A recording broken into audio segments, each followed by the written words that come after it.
Harang sa Ninoy Aquino International Airport ang isang babaeng pasahero na patungo sa Hong Kong matapos itong arestuhin sa bisa ng warrant of arrest dahil sa kasong theft. Ang pagkakaaresto sa nasabing suspect ay bunga ng kooperasyon ng mga otoridad at iba pang ahensya upang hulihin ang mga taong nagtatangkang tumakas at may pananagutan sa bansa, sa batas. Patrolman Christian Austria, ibalita.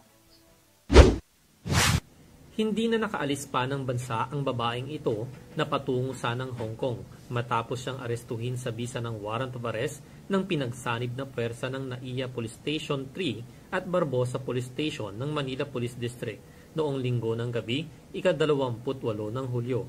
Ayon kay Police Lieutenant Ferdinand D.L. Miguel, Operations PCO ng NAIA Police Station 3, nakatanggap sila ng tawag mula sa Bureau of Immigration sa International Departure Area ng NAIA Terminal 3 sa Pasay City tungkol sa isang pasaherong naharang dahil sa pagkakaroon ng hold departure order dahil sa kasong theft.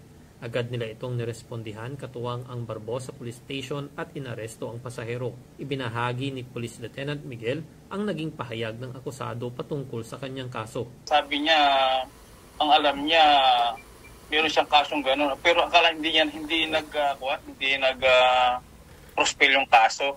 Kaya nulubas siya, akala niya, paglabas niya ng bansa, yung kaso niya hindi siya madidetect. Buti na lang, maagbang mga kapulisan po natin na ipat yung kaso niya na isubmit sa Bureau of Immigration. Kaya po nagkaroon siya ng hold departing order.